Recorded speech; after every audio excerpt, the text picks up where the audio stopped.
The voice of Husker Nation is on the air. This is Hail Varsity Radio. Insight, opinion, expertise, along with the biggest names talking Nebraska sports. Join in with the show at 402-489-1240 or 1-800-825-5865. Now, here are your hosts, Chris Schmidt and Elijah Herbel. Welcome to it, Roadshow Friday. We're here in La Vista at the Hurrdat Sports Bar and Grill. Chris Schmidt, Elijah Herbel, Connor Clark, and you are invited up. We're here till 6, and why not get a wing? Why not get a toddy? Why not get some pizza? And don't ever forget the Bang Bang sauce. Excited to be here at the Hurrdat Sports Bar and Grill.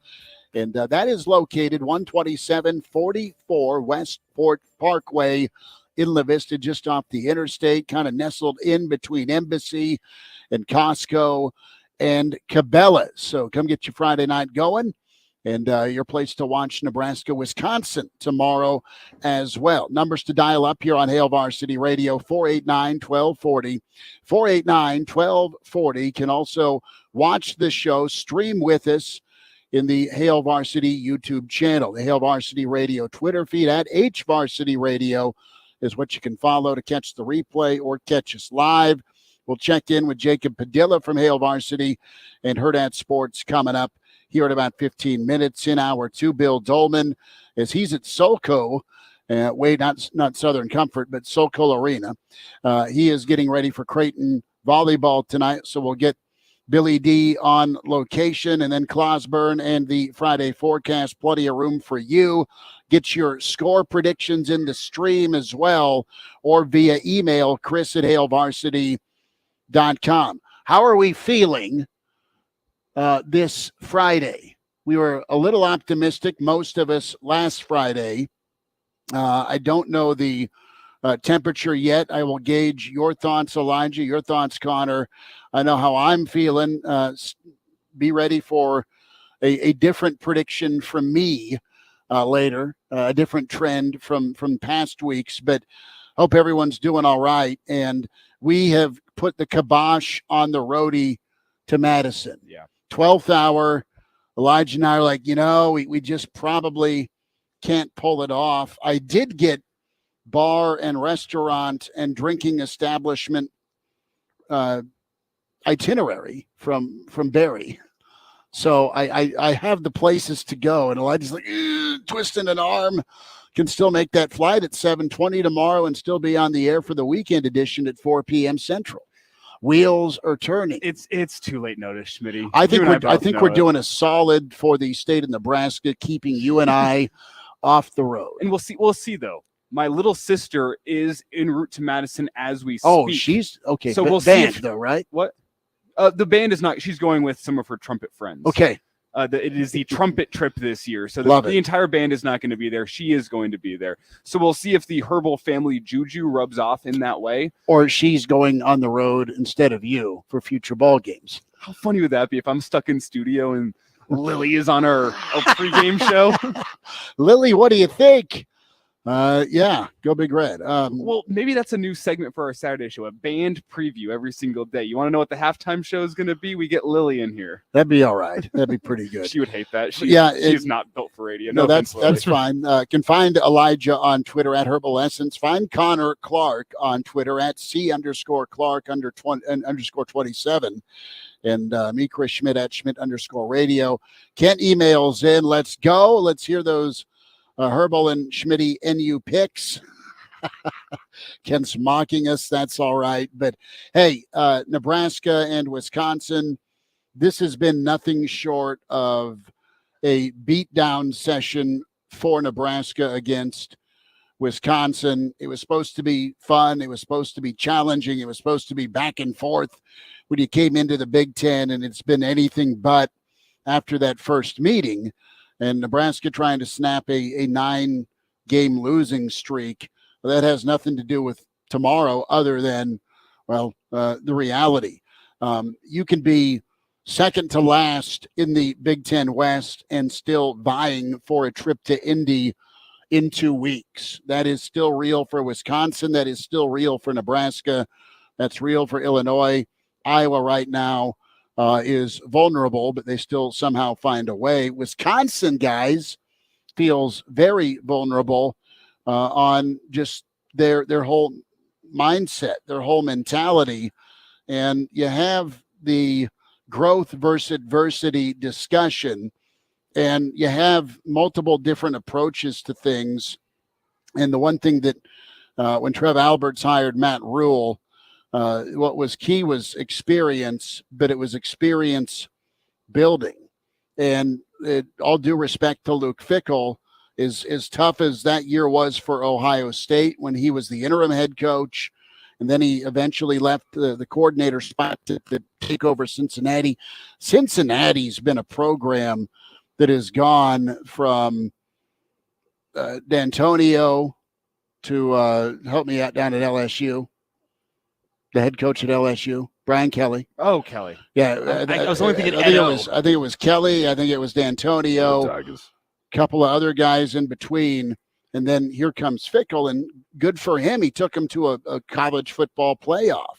But then he jumps to Wisconsin, and there has been nothing but disinterest. There's been nothing but questioning. And that happens early, or that can happen at one point in the season. But eventually you move on from it, good or bad. And Wisconsin's still trying to figure out where their loyalties are or what they believe in with Fickell and his program. So it could go one of two ways tomorrow, as Wisconsin could really just take an early shot from Nebraska and then just kind of limp away, or they could respond. Nebraska had their call-out week against Illinois. The Sunday practice, the response from Michigan, Nebraska responded the right way. Now, November's been a different story as they try and eliminate multiple turnovers per game. But Wisconsin hasn't responded. I thought that was their game at Illinois, where it kind of all came together with the backup quarterback. Didn't happen. They went and didn't put much up against Indiana. They got destroyed last week. So they've been hollered at by each other. They've been hollered at by their coach. And do they come back the right way, ready to inflict pain on? Well, it's Nebraska.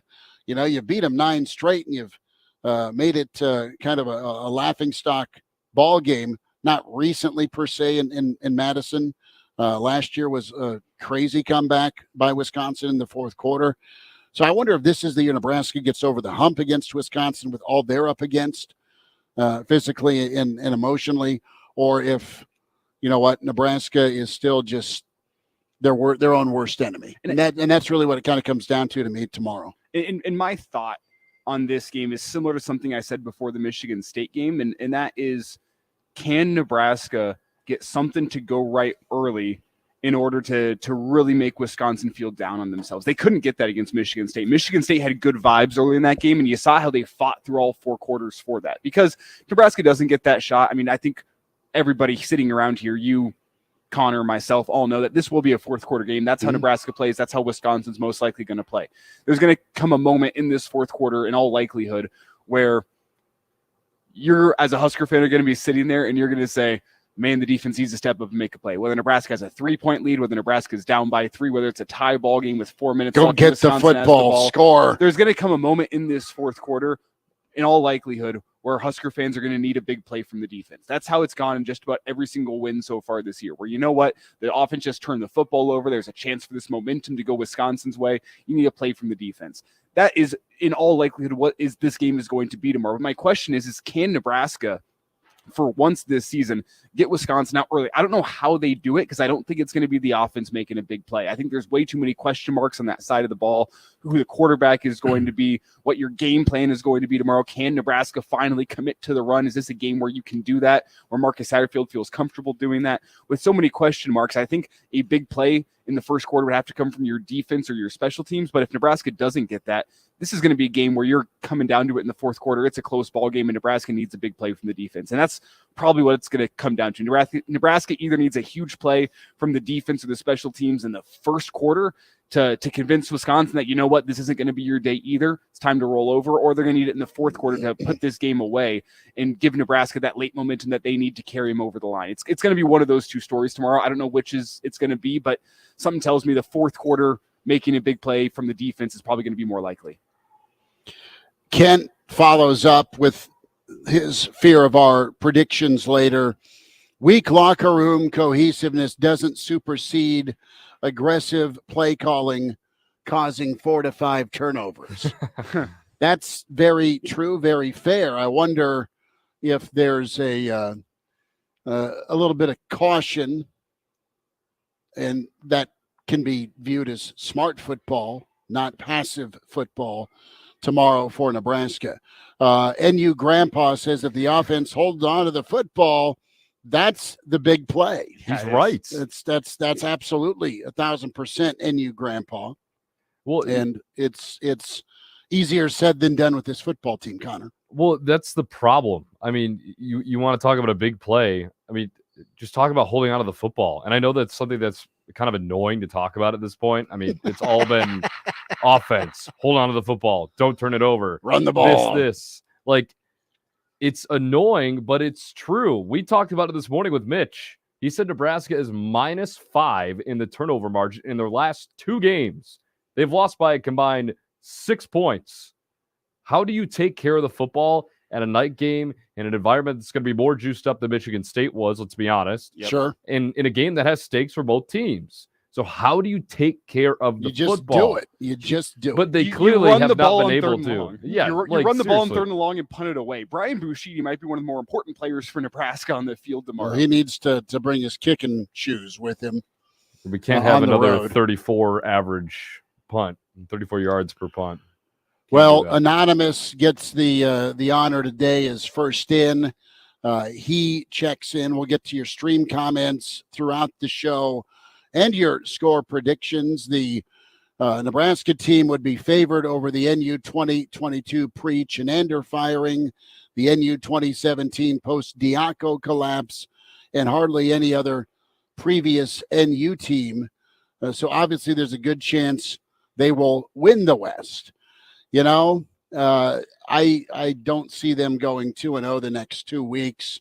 They need to find a way to get one of the two. Well, would that not comment was good on November 1st? Would that not be like the ultimate Nebraska move based on what we've seen in the past decade, though, to go lose the 2 games that are absolutely disheartening, the games you should be winning against a down on their luck Michigan State team, a down on their luck Maryland team, and then turn around and, Wisconsin, Iowa, you haven't been able to beat them in damn near a decade. Oh, we're going to turn around and win both of those games. That would be a classic Nebraska move. I'm not saying it's going to happen, but you look at snow in the forecast on Black Friday. Get the Parker ready. Hello. Does that not seem like the perfect poetic justice to the end of the Big Ten West? That, hey, this game that's going to decide who gets to go get crushed by Michigan in the Big Ten title game is going to be on a snowy day in November at Memorial Stadium between, what would that be, a 6-5 Nebraska team against a 7-4 Iowa team? That would be ultimate poetic justice to end the Big Ten West. I would be at 7-3, I think, but yeah. If they lose to Illinois tomorrow, which would need to happen in order for this to be a Big Ten West showdown. A possibility. It would be 7-4 against 6-5, and then Nebraska with a win would get that tiebreaker, or the West record, and they would take, or the overall conference record. Whatever the tiebreaker is. It's nuts. Duck chimes in. No expectations for tomorrow. Nice if they win, but will not be upset if they don't win. I think what's been maddening for Nebraska fans, not just this year, but in most years, as you lump them together, is how they're losing. In past years, it's been just bonehead mistakes. This is fundamental football where you're supposed to take care of it. Matthew chimes in. Tuberville. Yep, Tuberville did a cup of coffee at Cincinnati. D'Antonio was there before Michigan State. Fairly certain of that. Who's giving that early shot? Not our offense. Michael's asking that question. We don't know. Who's going to be at quarterback. I would put Mama's money on Chubba Purdy. The bartender's giving that early shot. That's who's giving the early shot. Yes, the bartender. Every Nebraska fan in the state is going to be taking or giving that early shot. Yeah. Yeah. Well, it's it's interesting with, you might need lots of shots to get through tomorrow. Let's hope not. Well, I mean, it's one of those games where you hope for the best. If you're a Nebraska fan, you're kind of expecting the worst from an offensive standpoint. It's got to stop eventually. We'll hear a little bit of how and why both these teams are at the points they're at 5-5.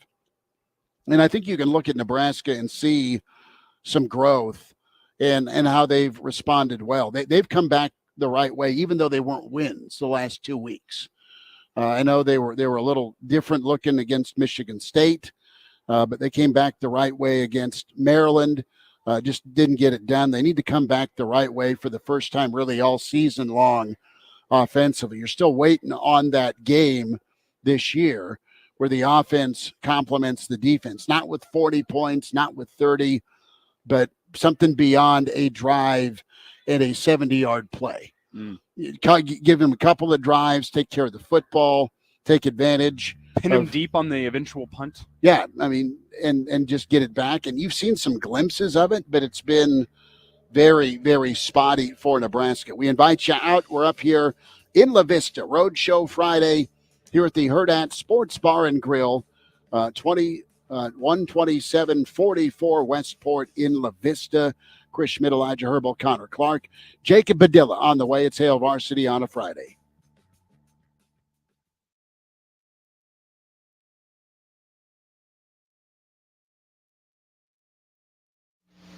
Where's the perfect place to go for lunch every day? Hurrdat Sports Bar and Grill. Where can you watch all of your favorite college and professional sports all season long? Hurrdat Sports Bar and Grill. Who's got family-friendly entertainment all throughout the week, including trivia, music bingo, and live music every Friday? Hurrdat Sports Bar and Grill. Hurrdat Sports Bar in La Vista is the spot for lunch, date night, corporate events, or even a late-night cocktail. A one-of-a-kind spot for sports fans and more. Behind Cabela's in La Vista. Hurrdat Sports Bar and Grill. Hello, neighbor, from Super C Convenience Stores, your trusted stop for last-minute grocery items. Each Super C is set up to serve the local neighborhood. So that means fresh fruit, baking goods, meats, eggs, and the Super C Milk Club. Buy 6 gallons and get the 7th gallon free. Get 10 cents off per gallon of gas when you purchase a Super C Soft Touch car wash. Super C has your hot snacks, cool drinks, groceries, and more. Super C, where they're always happy to see you. And don't forget the ice. Pizza makes football season, and Lazzare's has been doing pizza for 30 years. And the one place to get your pie from, Lazzare's Lincoln. Log on, lazzareslincoln.com, and make your order today. New York-style pizza in Lincoln since 1993. Locally owned. Incredible daily lunch specials, sandwiches, calzones, and a wonderful beer selection. Lazzare's Pizza at 4701 Old Cheney Road in Lincoln. Dial them up today at 402-423-0234. Total comfort now with Carrier Cool Cash rebates. Call Wellman Heating and Air Conditioning to learn how an efficient home comfort system by Carrier can let you create a healthy, more comfortable indoor environment for your home and lifestyle. With up to $1,575 in Carrier Cool Cash rebates or special financing, explore what's possible with Carrier. Incentives will vary. Ask Wellman for details. Turn to the experts. Wellman Heating and Air Conditioning, your factory authorized dealer for Carrier products. WellmanHeating.com. Trust is a foundation of any strong relationship. It's earned every day. At 1011, it's the way we cover the community we call home. Working hard to fact check, verify, and get the story right. It means alerting you first to severe weather and preparing for what's ahead. It's telling the stories that bring us together and make us proud to be Nebraskans. Trust Cole Miller, Madison Pitch, Chief Meteorologist Ken Shumick, and Sports Director Kevin Suits. The most watched, the most trusted. That's 1011. At Simply Safe, your safety is the only thing that matters. Introducing 24/7 Lifeguard Protection, only from Simply Safe Home Security. Now, monitoring agents can see and speak to intruders through our new indoor camera to help stop crime in real time and for fast police response. Get 20% off any new system.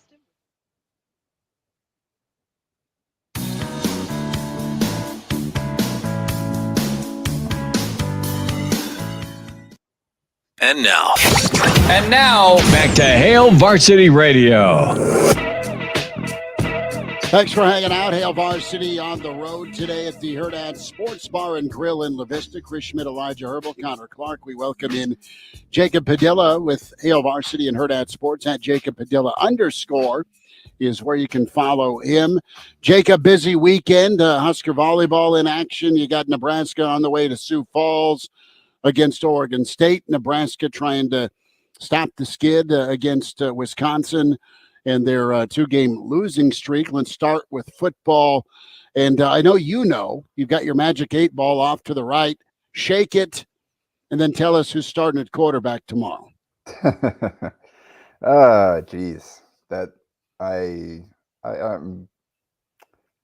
as kind of in the dark as anybody else at this point. It's kind of weird the way that the rule talked about it. Because we've talked about obviously the health status of Chuba. It seems like Heinrich Haarberg probably isn't going to be ready to go. So I think it'll either probably be Just Sims or Chuba Purdy, but Chuba Purdy isn't totally healthy, but the rule obviously didn't get a ringing endorsement of Sims as the guy who is the one healthy guy in that room now. So I don't know. Maybe I think probably Purdy we might see just to see what happens there, as long as he's kind of recovered well enough to be able to do what they want him to do. But well, the way the season has gone, we'll probably see both of them because I don't know that whoever gets a start will be able to hold on to that job for the full game. What would your level of surprise be, Jacob, if we saw Luke Longvall on the field tomorrow? I would be pretty surprised. I don't think they'll get that deep. And again, unless Purdy gets banged up and then Sims fumbles on his first snap, and then maybe you're like, all right, you're up. Let's see what you got. Outside of that, I don't think we see them go that deep into the depth chart. Well, here's my question. How much of Sims do you think we'll see tomorrow? Because, I mean, obviously the fan base has pretty much lost trust in him playing the quarterback position. I mean, what do you expect to see from him, if any, tomorrow? Yeah, it's so hard to make sense of this quarterback room and like what the best choice is, because obviously none of them are good choices right now based on what they've shown. You're basically betting on something. So I think with the bet when you went with Haarberg was that he's inexperienced, you get him out there and he'll get better, he'll learn on the job. That hasn't really happened. He's more or less been the same player from start to finish, and defenses have figured him out to a certain extent. So you haven't really seen the growth that you were hoping for when we went with him. With Sims, the hope would be that whatever the stuff that's happened at Nebraska is just some weird outlier stuff, and that he can get over it and get back to at least what he was at Georgia Tech, which was a guy effective enough to hold down a starting job for multiple years there, as opposed to a guy that you can't even play, which is what he's been at Nebraska. And I mean, you saw up until the mistakes, like he moved the ball pretty well when he was out there, or the offense did with him out there until the turnover. So you're kind of just banking on something that hasn't happened to this point. You're hoping that I think, again, we've seen the bet that Haarberg was going to get better hasn't really happened.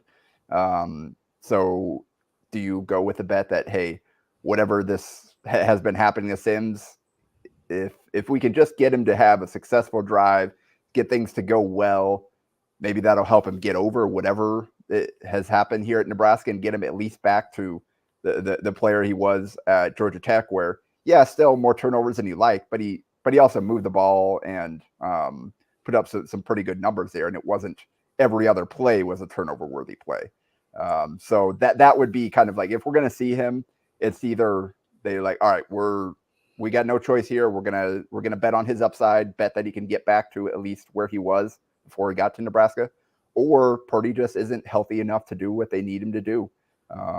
That would be the other option that would lead to us seeing Sims as kind of the starting guy and the kind of full-term starter for the game.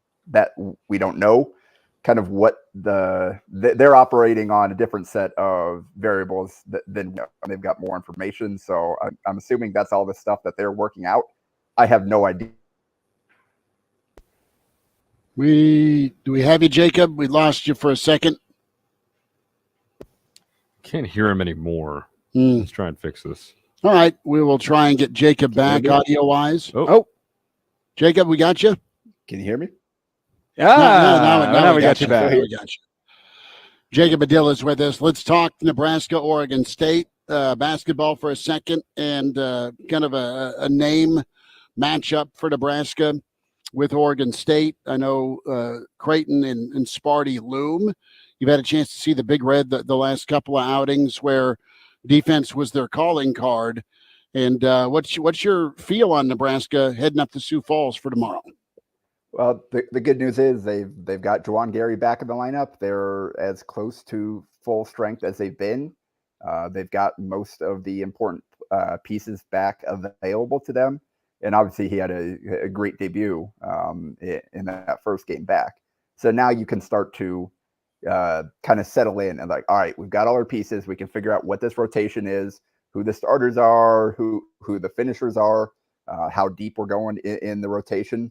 And this will be their first test against another high major team. So they're going to have to go out and execute. You can't rely on just being the bigger, more talented team here. So I think this game comes at a good time. It was good to get Gary back in that lineup for the last game. So you were able to kind of work off the rust, get him out there, get him some confidence. First game back out there, you've got Tominaga, who played much better in the second game than he did in his first game back. So you can kind of see what that looks like now with him as a focal point of the offense. And now and I think it's nice the first time away from home. Well, still, I'm sure it would be a home-like atmosphere there because I'm going to bet that there are going to be a lot more Nebraska fans up in Sioux Falls than there are Oregon State fans. Jacob Padilla with us here, a Friday edition of Hail Varsity Radio as we talk Nebraska-Wisconsin as well as some Husker basketball. And Jacob, before we talk just a little bit of Creighton to finish the segment, they had an impressive win against Iowa just the other day. I want to get your thoughts on Jamarcus Lawrence. He's a guy that feels like with every game that he plays, is settling more and more into that point guard role, which that was the big question mark with this Husker basketball team coming into the year. Who is going to be the point guard with Aaron Ulis being ineligible? And I think Jamarcus Lawrence has made a strong case. What have you made from his play at the point guard spot to start the season? Yeah, I think we've seen some flashes. We've seen some stretches where it looked really good, but overall, he's one of the guys that really has to pick it up. For this team to accomplish their goals, they're going to have to get better guard play combined between Lawrence and Jerron Coleman there. They are both shooting very poorly from the field, and their assist turnover ratio isn't where it needs to be for the guys running the point guard spot. So I think it's been not. I mean, it's understandable that he's trying to feel it out. It's a new position for him, and I was a little hesitant when we started hearing like that was going to be the plan for them, just based on the strengths that he showed last year. I don't know that they necessarily led themselves to think, oh yeah, that guy's definitely a point guard. He's just the guy best equipped to do it of the players that they have.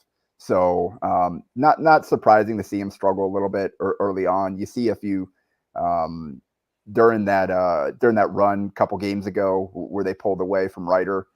He had some really nice plays in transition where he got the outlet, was really pushing it up, made the right decision, great passes to get to the right guy, took it himself once or twice.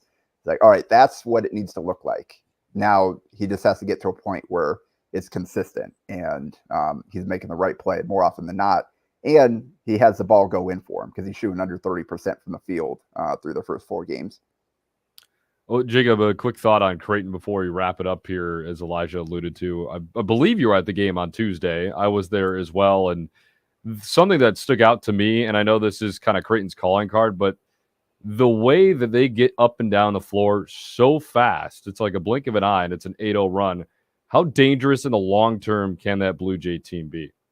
Yeah, I actually just published kind of a breakdown of the start to that second half where, I mean, you look at Creighton scored on 14 of their 16 possessions in a 9 minute and 15 span. Scored 35 points in 16 possessions, which is just absurd. It wasn't like they got stops every time or just getting runouts.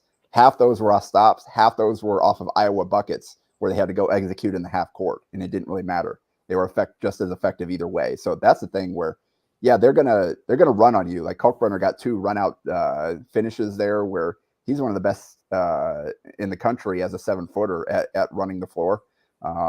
And then they also just did a great job in the half court of executing when the fast break opportunities weren't there. They're really patient, and Greg McDermott really stresses proper spacing and great execution. And that all of that was there in that run that turned that game from a tie game into a 17-point Creighton lead. And then they're able to hold on. You talk about pace, though. Nebraska will have to run into this. Iowa, they are running every single time, no matter what. Whereas Creighton will do a bit of both. Iowa wants to run, and it caught Creighton early on. They were preparing for it, and it still gave them problems. So obviously we're a long way off from conference play for Nebraska, but they're going to have to be ready. I think Iowa has a chance to be maybe a little bit better than people expected, considering the kind of the firepower they lost without any Murray twins left. You don't really have that guy to step in there, but it's kind of a well-rounded team, and Ben Krikke is fitting in really well at that 5 spot. Jacob, will check in with you this weekend online, of course, at Jacob Padilla _ on Twitter, and Hail Varsity and Hurrdat Sports is where you can catch Jacob's thoughts and write-ups, not only on Nebraska volleyball, but Husker hoops, and of course, some thoughts on Big Red football as they try and shake this streak against Wisconsin. Jacob, thanks for jumping on. Always appreciate your time, man. All right. Talk to you guys later. There he is, Jacob Padilla with us here on Hail Varsity. And we were going to get to this maybe sooner rather than later as Cutter chimes in. Matt Rule to Texas A&M is picking up steam on the internet. What's wrong with people? Don't believe everything you see on the internet, kids. Right? Question mark, exclamation, question mark, exclamation. We'll chew on that a little bit. We'll have some thoughts from Matt Rule, not about A&M, but just on this build. Michigan slapped. It is no longer double secret probation as they have lost their linebacker coach. And if you're Ernest Hausman, you're probably not real happy. Hail Varsity continues from the Hurrdat Sports Bar and Grill.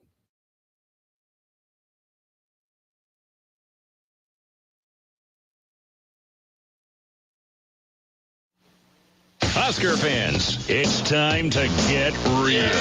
Whatever is needed following each Husker football game with the Real Red Reaction Show. Immediately after each game, we go live for your unbridled opinions On KFOR and on the KFOR Facebook page. You're counting on your team to win, so why not prove it?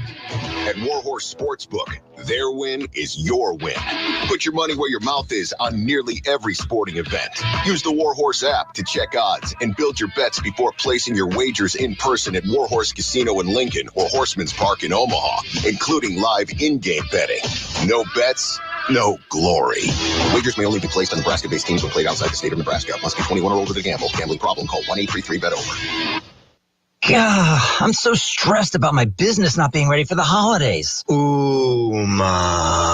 What is that? Meditation? I'm recommending the Uma cloud phone system with auto attendant and more than 35 features. Uma? Yep. Switching to Uma is a cinch. Starts at $19.95 per month per user, plus taxes and fees. Uma. Now you're feeling it. Visit Uma.com. That's OOMA.com to learn more. Uma. Smart communications for the smarter business. Hi, it's Jill St. James. Every child should experience a magical Christmas. And through your kind generosity to KFOR's Operation Santa, we've been able to do that for less fortunate children for over 70 years. Operation Santa makes sure that the child will open the gift they ask for. If you're able, please donate again this year by mailing your check or money order to our studio or go online to KFORnow.com. Any amount is appreciated. And thank you from all of us at KFOR. Champions are crowned each year in Lincoln. The team at Visit Lincoln welcomes the athletes, families, and fans from across Nebraska to our community. When the final whistle blows and the game ends, make sure to discover how Lincoln can make your week even more memorable. Stop by the Visitor Center at 7th and P in the Haymarket or go to Lincoln.org. Visit Lincoln is a proud supporter of high school athletics. Menards 11% sale ends Thanksgiving Day. Keep your home looking clean and beautiful with DuraClean Interior Paint and Primer from Dutch Boy with a washable and stain-resistant finish. Transforming your home has never been easier. Don't wait and pick up a gallon of flat for $22.95 after 11% rebate. Now at Menards. Stores closed Thanksgiving, but 11% off remains in effect on Menards.com. Savings are mail-in rebate. Some exclusions apply. See store for details. Save big money at Menards. Hey, this is Dan Bongino. As a former NYPD police officer, Secret Service agent, and a TV host, I'll bring Nebraska an honest perspective on the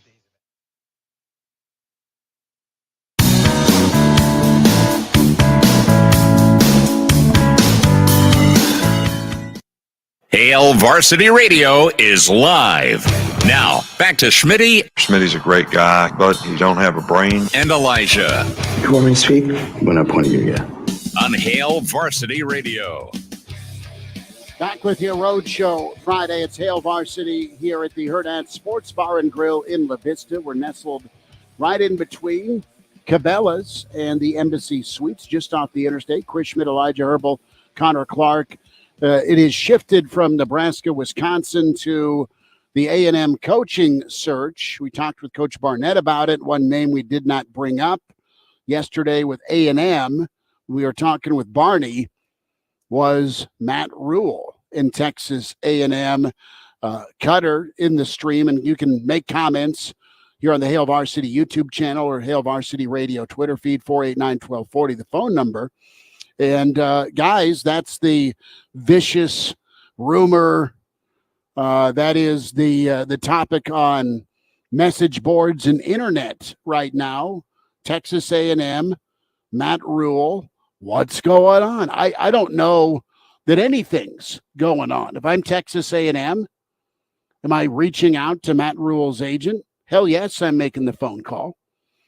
If I'm Matt Rule and Matt Rule's agent, do I take that phone call? I don't know. How happy are you here? You've put a lot of work in less than a year. And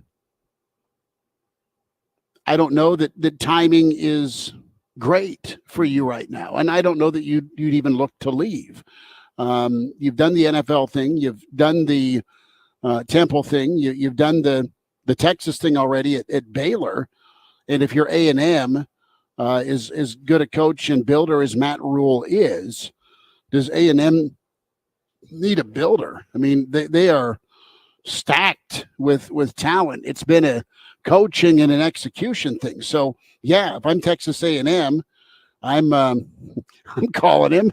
I'm getting him down here. I'm giving him his own oil field, assuming that some of my other options don't work out. There's plenty of choices for A&M. It just kind of comes down to who wants to go there and do the impossible, and that's win a national championship. They've had as much talent and as many draft picks as some of the high-end schools the last 2 decades. And I'm thinking when Coach Sherman was down there, the Mike Evans era, Johnny Football era, that's a tough place to win and it's a tough place to live. And it's hard to coexist with some of those boosters because they have the say. I mean, your peace of mind right now for a lot of coaches that are making great money is everything right now. And Jimbo got soft and was unable to get it done. One of Rule's dear friends and, coaching kids, not kid, but guy he tutored and mentored is the defensive line coach down there. So Rule was asked about that on Monday, and he's really happy for the opportunity that his former assistant has at A&M. That's who he said he wanted to get the job. So that's the extent there's been any comment. I don't know if there's any smoke there other than wishful thinking by A&M. And yeah, Rule's a guy I'd absolutely call if I'm Texas A&M. I mean, think about it from each perspective, if you will, for a second. From Texas A&M's perspective, yeah, of course you're going to want to consider a guy that has deep ties to Texas still goes and speaks to the Texas High School Coaching Association every single year, is beloved by the high school coaches. I mean, is beloved by people who just live in Texas, football fans. They still love Matt Rule down there. And you think of a builder, a guy who's gotten programs from being from missing expectations to exceeding expectations. That is Matt Rule to a T. Money is not going to be an issue for Texas A&M if they did want to get him out of Nebraska, and Matt Rule wanted out of Nebraska. But that's the other side of this. You have to think about this from Matt Rule's perspective. It makes sense that Texas A&M has interest in Matt Rule. Does it make sense from Matt Rule's perspective to rip up everything you've built after a year at Nebraska to go down to Texas A&M? The advantage down there is that you have a whole bunch of money to work with your NIL resources. That's the big advantage with Texas A&M over Nebraska. I mean, at this point in that time, and the talent. The Big Ten and the vicinity, the talent. In terms of what type of conference you're playing in, the Big Ten and the SEC are both very high-profile conferences. I mean, in terms of expectations, pretty similar. You're going to want to be going 10-2 every single year by the time you have that thing built, and you want to be in contention for an SEC or a Big Ten title game every single year. Playoff. Expectations are similar. I mean, you have the ceiling of having a team that could make it to a playoff just in terms of resources and fan support. You have that kind of possibility in both those places. The big advantage is A, you're in a recruiting hotbed in Texas, and B, you're going to have NIL resources to go after the high 4 stars and the 5 stars that you want to go get. But has that ever been Matt Rule's style in recruiting? Hey, you know what type of kid Matt Rule loves? A guy that wants to go play for the money and needs millions of dollars to come to your school. That's not who Matt Rule is. No, he's like gone the old after the 3-star. Yeah, he's gone after the guy that, well, Texas didn't want me and A&M didn't want me, so let's look at Baylor. I mean, he turned out to be a good ball player. Is that a fit for what Texas A&M wants? They want to throw their money around. They want to be a big dog in college football. That's not Matt Rule's style. Is that necessarily a fit? No, and we'll see where this takes us, but you also have to look at where this is coming from. Message boards. Boards. You can gain some valuable information. Sometimes there's diamonds in the rough in terms of information on message boards, but for the most part, I mean, the only source that's less reputable than message boards right now is Carissa Thompson. That's what type. I mean, maybe Carissa Thompson wrote up this report. Maybe she didn't talk to anybody. She just made it up on the spot. Nigel, you need a hug today.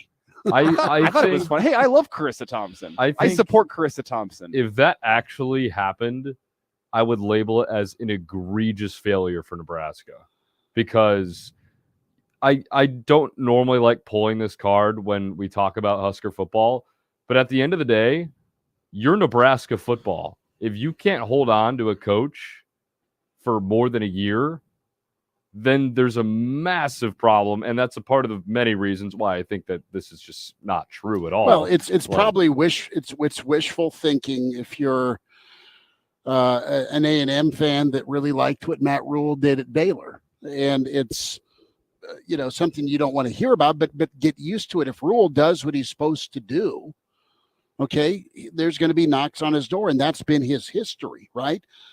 He's built and left, and is this where he wants to be long term? And right now, you think it is. His boss got extended for 8 years in Trev Alberts. I know he lost Teddy Ballgame off to Ohio State, but you're still in good with your AD. You've 5-5, could be 5-7, could be 6-6, could be 7-5. But despite these last 2 weeks, you've done a hell of a job, and it's only going to go upward arrow-wise. You've done a good job of recruiting. You've done a good job of developing. You got to ask yourself if you need to go get yourself a quarterback coach this offseason and maybe reassign some folks. Or a quarterback. Well, that too. But other than that, I mean, you put too much elbow grease in here to bounce out. I mean, it's still the Penn State take, right? That's it. That's where I was going to go. From Matt Rule's perspective, with the money the Panthers are still giving you, the money you're getting from Nebraska, I don't think it comes down to dollars and cents. I think Matt Rule loves watching a build. I think he's being taken care of handsomely. Money will never be an issue in Matt Rule's life from here on out unless he makes some really, really poor decisions. The only school I worry about having the pull to be able to pull him out of Nebraska after year one is Penn State, the alma mater. And does James Franklin get out of Happy Valley at some point, because he's been there a decade, and has it gone stale? We'll continue this discussion, and Bill Dolman's coming up. Hail Varsity on the Road, a Friday.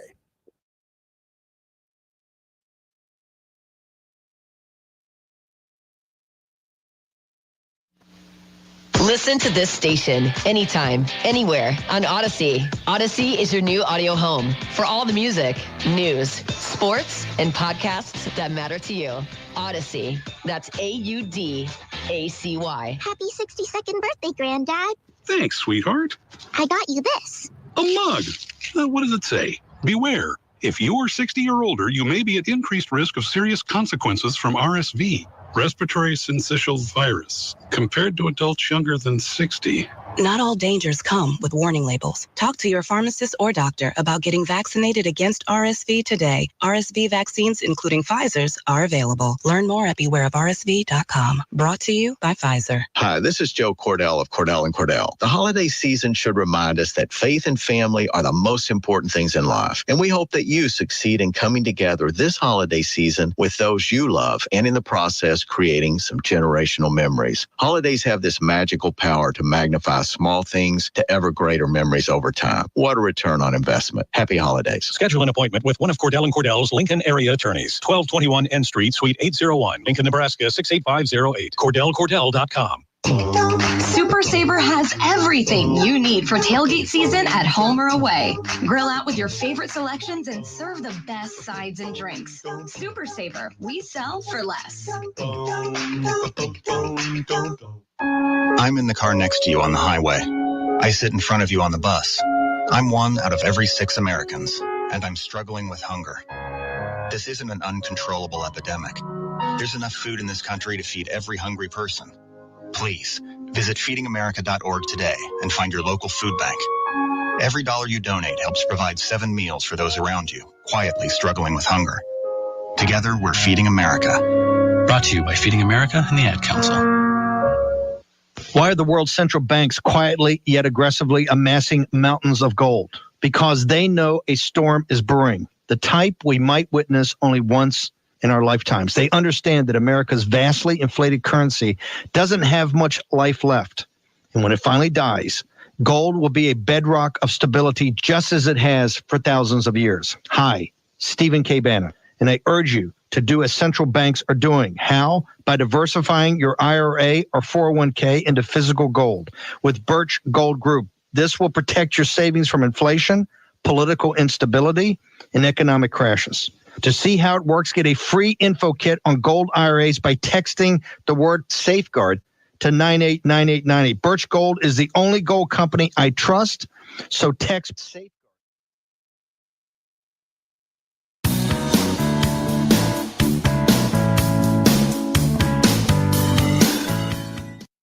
And now, back to Hail Varsity Radio. Winding down this first hour, Roadshow Friday, Hurrdat Sports Bar and Grill is where we're at, Hail Varsity Radio. Chris Schmidt, Elijah Herbel, Connor Clark. We're talking about the message board smoke. A&M and Rule. Is A&M going to come after Matt Rule? I just don't think the timing matches up. Scott chimes in on the stream. Can watch the show, the Hail Varsity YouTube channel. Go subscribe to that. Texas A&M's never won crap on the field, and they never will. It's been a joke of a program forever. Listen, it is absolutely tough to navigate down there because of their expectations. They have an expectation of, all right, need to be a playoff team, need to beat Texas, and you're going to get to play Texas again because you're both going to be now in the SEC next season. You know, if you're Rule, you'd have a defensive coordinator that was your guy down there already. And it's a guy you tried to hire. Nebraska's in a good spot with Tony White, but you just don't want to go down that road this soon after there's been so much progress being made. What's going to be on display tomorrow night could be the difference in the game against Wisconsin is that camaraderie, that relationship building, and that chemistry. That is super, super key. From a quarterback standpoint, A&M wants some flash. They want some buzz. They want Johnny Football 2.0 throwing it around for half 100 a ball game. And they want Garrett Miles coming off the edge for about 4 sacks a ball game. And every game needs to be about 45-3. Then they're happy. And you need to beat LSU every year. You need to beat Alabama every year. You need to beat Texas every year. at worst go 2-1, and they're going to run you out there, give you a blank check, and kick you and not hug you. Say thanks for trying. It's intense down there. I mean, think about it, man. I mean, there's so much oil money down there that you could bathe and go Scrooge McDuck in money, but I mean it's all about peace of mind to me and what's winnable down there, what's appreciated down there. And that's why if I'm Dabo, I don't look at it. If I'm Urban, I might want to get back in. I don't look at it. If I'm the University of Texas San Antonio coach, I think he's great. But I don't know that's even a big enough splash, and he's probably a good coach. Last thing I'll say is if you're Rule and you really wanted to get back to Texas, you could have waited.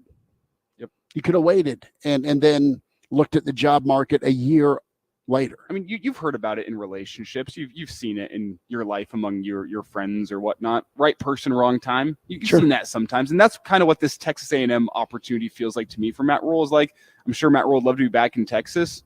I don't think this is the right time for Rule to make that move down to Texas and get it started at Texas A&M. The fit is there from Texas A&M's point of view just because of his connections in Texas. No, they want to win football games. Matt Rule does that generally, but Matt Rule loves the build. He said that so many times before. Like the what makes the job in college football worth it to him is watching guys who haven't won before make that switch and start winning football games, start playing like a football team, start playing winning football, at least the Matt Rule brand of winning football. That's Matt Rule's favorite part of coaching college football. I think that's why you see him build up Temple and leave and go to Baylor. Build up Baylor, leave and go to the Panthers. Doesn't work out, you come back to Nebraska so you can build it up. He really, really enjoys that aspect of things. And I don't think he's going to give up after 1 year when you're right before a period where you could be seeing those results come back to the field. And you can see these guys that have been here start winning the football games they should be doing. It's not Matt Rule's style to leave right now. That's my humble opinion. Maybe the right opportunity would do it. I don't think Texas A&M is it. No, I think A&M would be a headache, and the last two coaches there, one at a pretty high level, and it wasn't good enough. So Moonbot gives us the Satterfield option. Satterfield can't take over.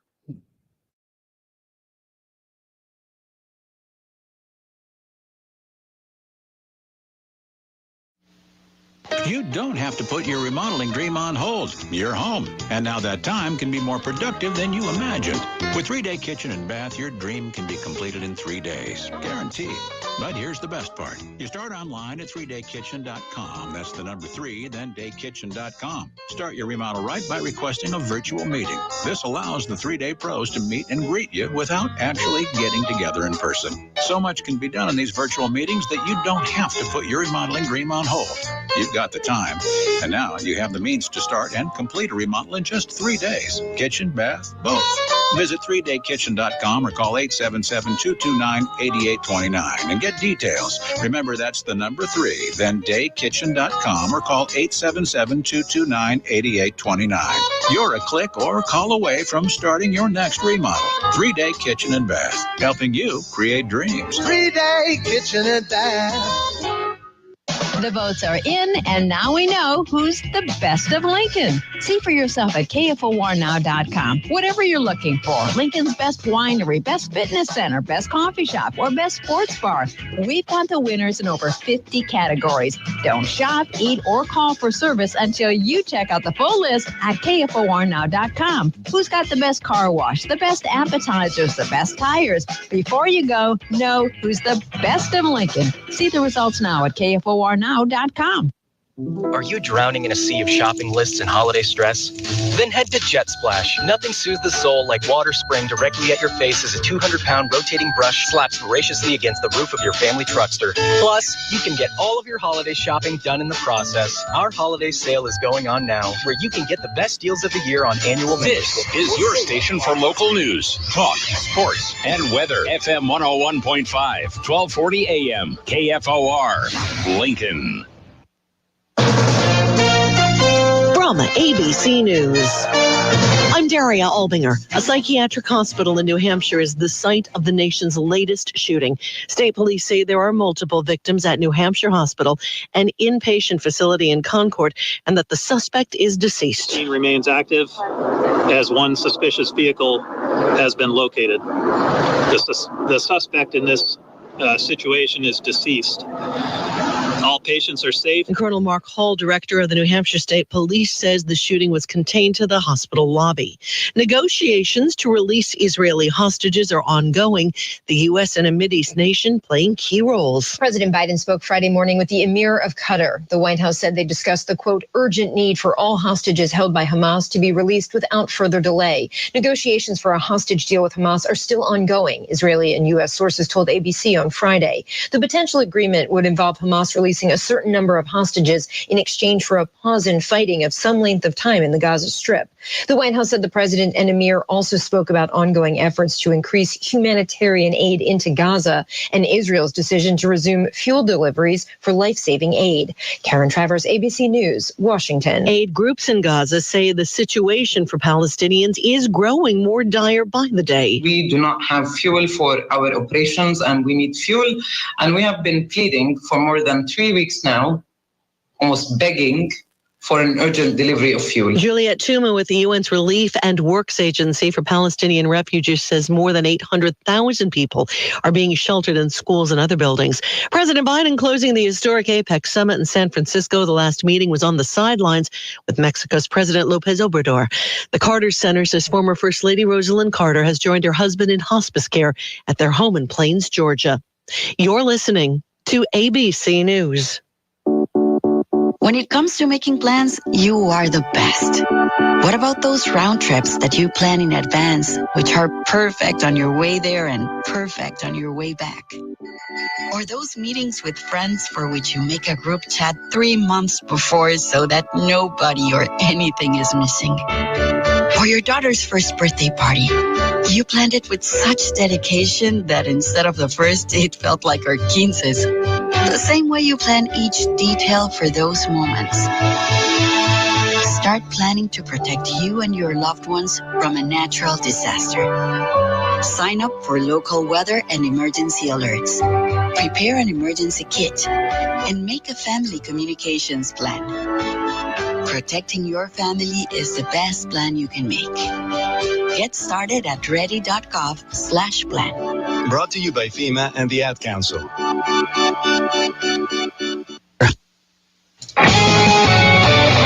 Good evening, this is Connor Clark. It's currently 53 degrees at KFOR. Thieves tried to pull an ATM machine from its base in the drive-thru of a Liberty First Credit Union off of 46th and R Street shortly after 1:30 this morning. Lincoln Police Captain Todd Cutsian says a passerby called in the report. The witness reported 2 to 3 people, all dressed in dark clothing, using a chain to try and remove the ATM. Cutsian says the pickup was found with a chain still attached. The truck had been stolen from the area of 49th and Glade on Thursday evening. An undisclosed amount of money was taken from the ATM, which was left with $20,000 in damage. No suspects yet. The man convicted of manslaughter and DUI in the 2022 Memorial Day weekend crash that killed 2 people and injured 20 others at 52nd and O Street has been sentenced to 21 to 23 years in prison.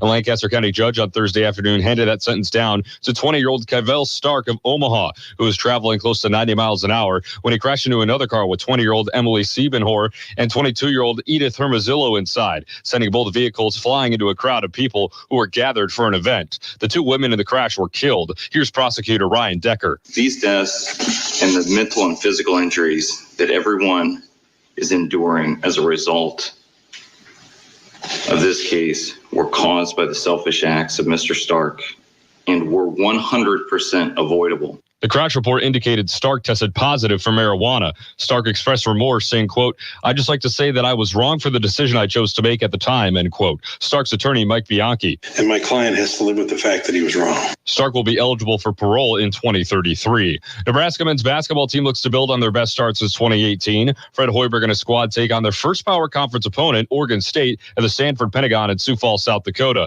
The Huskers look to get to 5-0. Tip-off is scheduled for 3 p.m. on Saturday. Vegas First forecast currently sunny and 53 degrees tonight. Clear skies with a low temperature of 31. This is Connor Clark with KFOR News. The KFOR Holiday Haul is back. We want you to load up with $500 gift cards from Leon's Gourmet Grocer, a $50 Jet Splash gift card, plus a pair of tickets to Lincoln Symphony Orchestra's Deck the Halls at the Lead Center on December 3rd. Just tune in to KFOR morning weekdays to qualify. Or go to KFORnow.com and enter there, plus see the complete rules. It's the KFOR Holiday Haul with Leon's Gourmet Grocers, Jet Splash Car Wash, and the Lincoln Symphony Orchestra. Happy holidays from KFOR. Keep up with the local news, sports, your favorite talk shows, and pro shows on KFOR wherever you roam. Stream us 24/7 at KFORnow.com or on your mobile. You can download the free iHeart or TuneIn app and stream KFOR on the go. The following is a paid program. Content is provided by Hurrdat Media.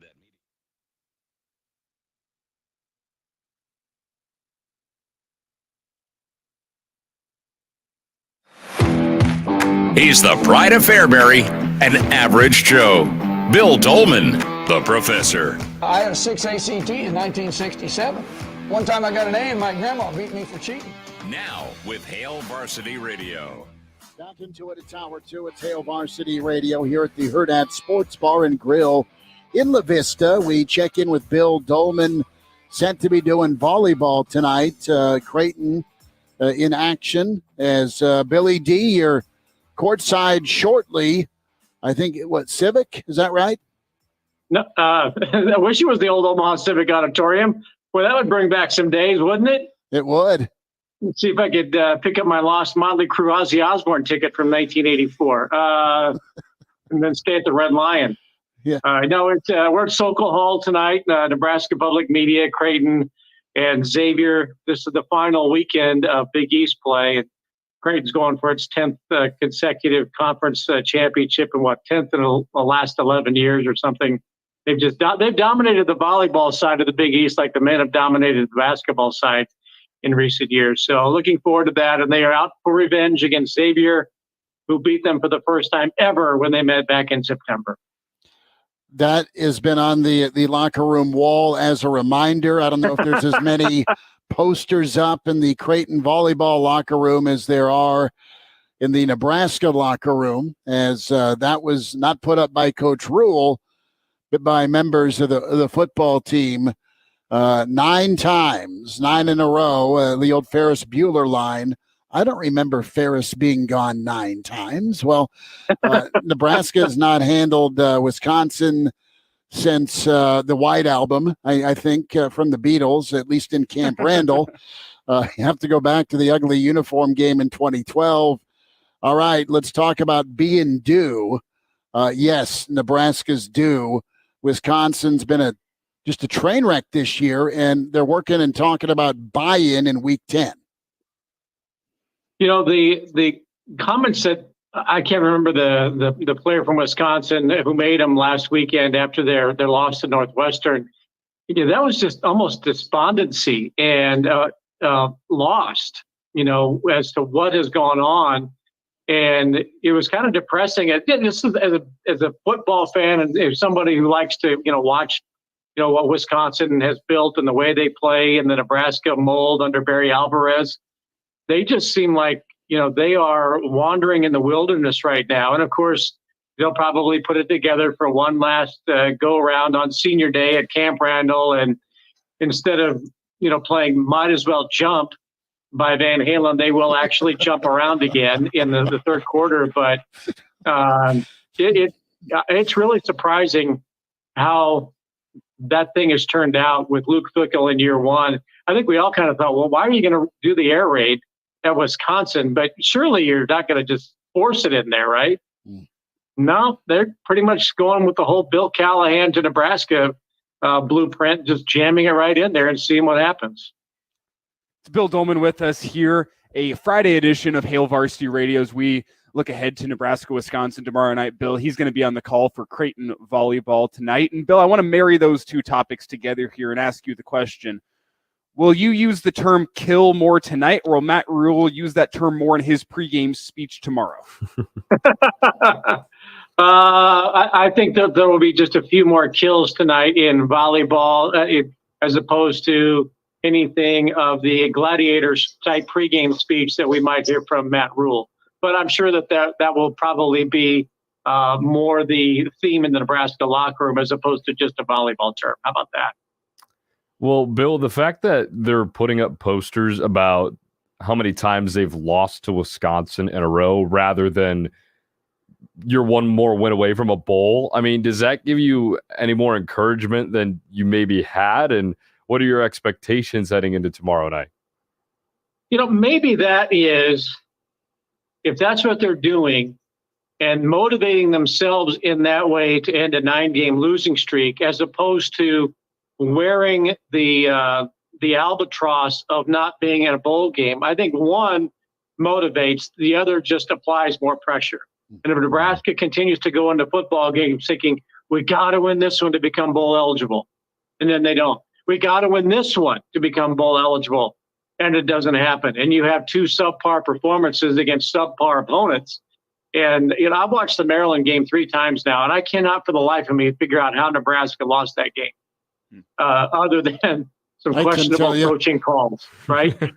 Go back to that game. When Nebraska scored its touchdown, okay, that was after a turnover. They got the ball, ran it 6 consecutive plays to get into the end zone. Why didn't they just continue to run when they had an opportunity to score another touchdown at the end of the game? But they decided we want to go to those pages in the playbook that we've got in there. We didn't do them before, but now we're going to do it. And it was just an absolute mistake. And we buried it and put more dirt on it, dug it up and buried it again. But it bears repeating, But I think by doing that, if they focus on the motivation to beat Wisconsin, that's probably healthier than continuing to try and figure out how are we going to become bowl eligible if this goes wrong. And maybe that's the best psychological trick they can play on themselves, although I'm not big on psychological tricks.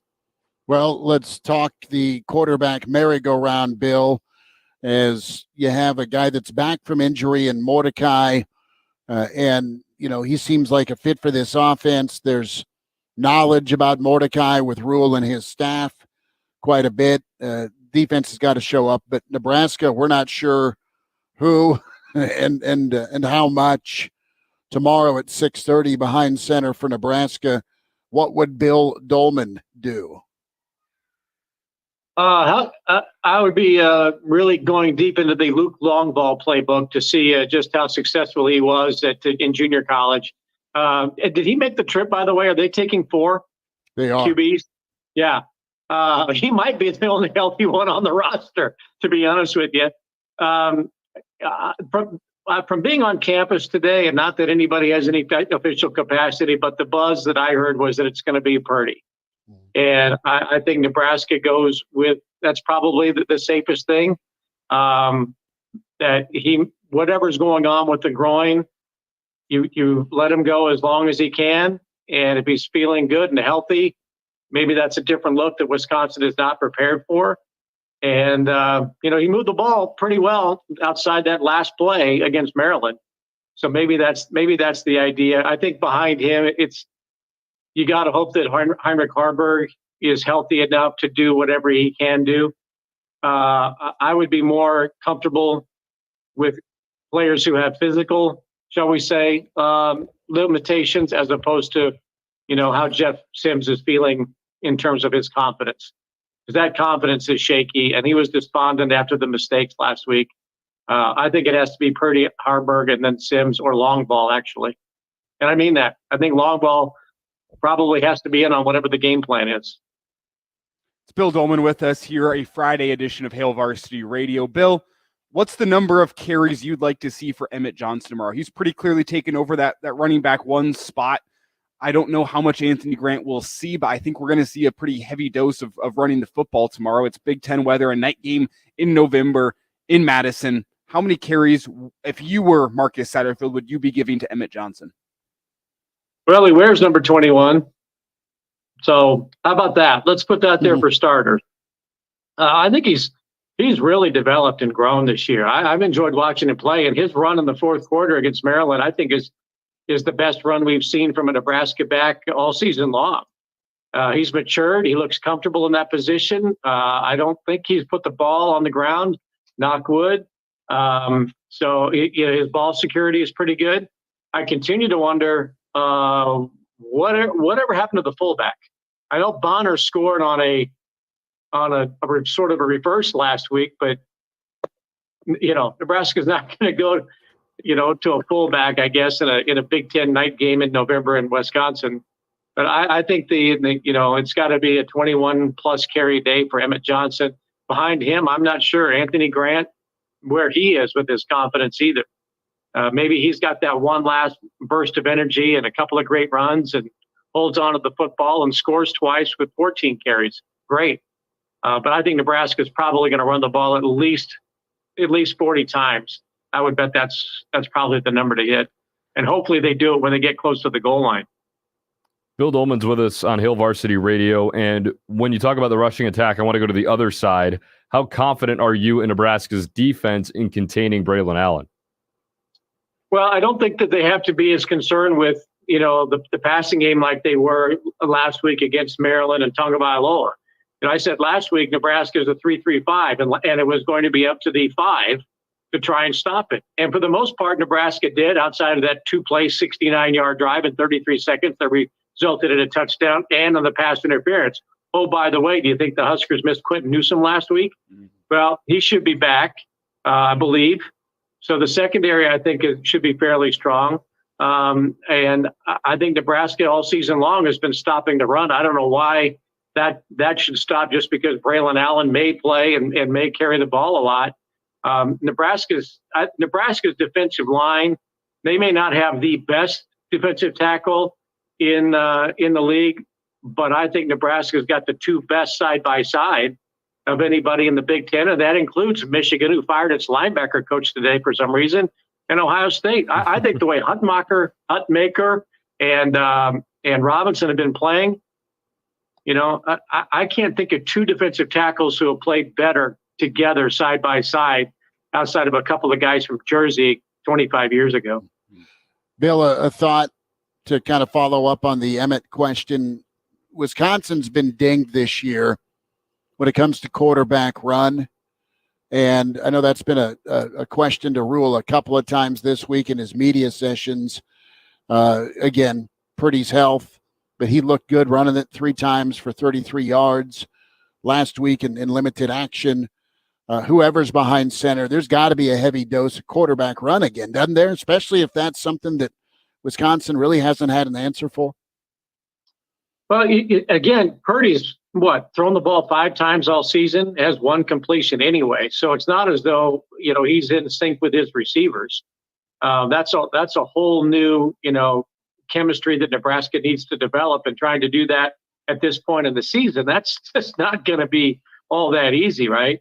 So whether it's Purdy running the option or Harburg gets in there and runs it, again, I don't know what you do with Jeff Sims if called upon, because he's dropped the ball, fumbled it, and he's thrown it away. But, yeah, I think Nebraska's quarterbacks, whoever's in there, that has to be part of the game plan. Harburg is the one who has the most reps through the air, and he even had an interception called back last week, as you'll recall, because of a Maryland penalty. So there should have been 5. But I don't know how you just say, well, the playbook, we're going to go to all of it when you have such limited reps throwing the ball to the receivers all season long with Chubba Purdy. So I think it's a heavy dose of run. And I think Emmett runs it 20 to 25 times. I think if it's Harburg, probably 10, and Purdy, 10 plus. All right. There's your 40 plus.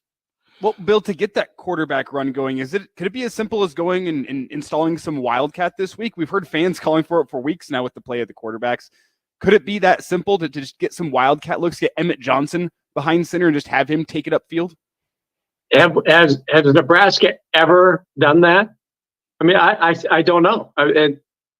In the Riley, Callahan, Pelini, there was a package for Rex Burkhead. Yeah, there was the Rex Cat.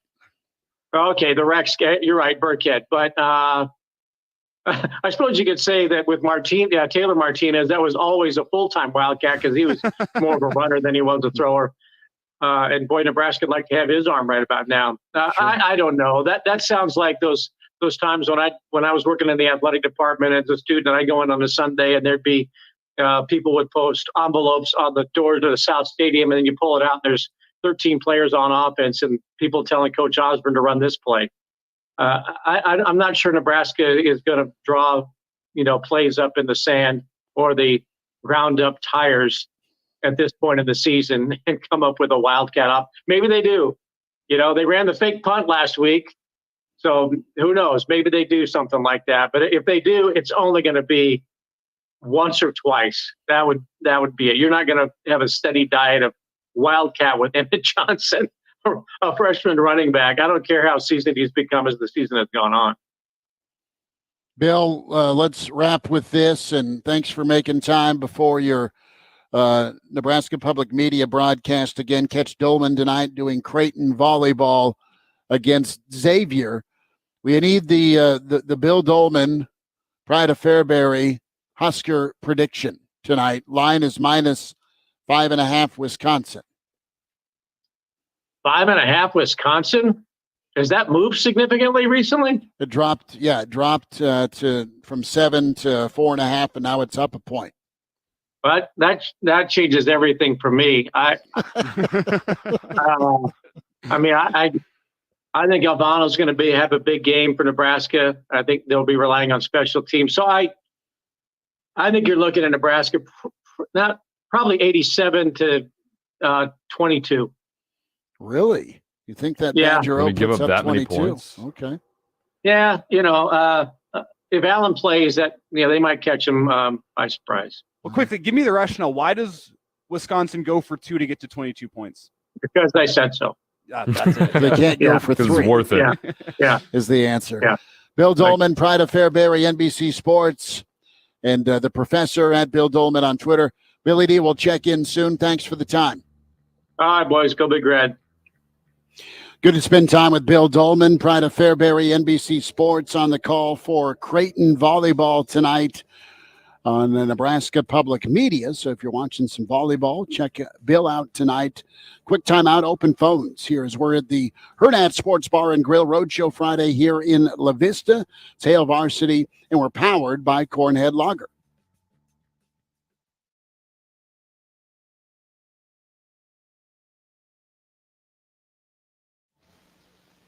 Where's the perfect place to go for lunch every day? Hurrdat Sports Bar and Grill. Where can you watch all of your favorite college and professional sports all season long? Hurrdat Sports Bar and Grill. Who's got family-friendly entertainment all throughout the week, including trivia, music bingo, and live music every Friday? Hurrdat Sports Bar and Grill. Hurrdat Sports Bar in La Vista is the spot for lunch, date night, corporate events, or even a late-night cocktail. A one-of-a-kind spot for sports fans and more. Behind Cabela's in La Vista. Hurrdat Sports Bar and Grill.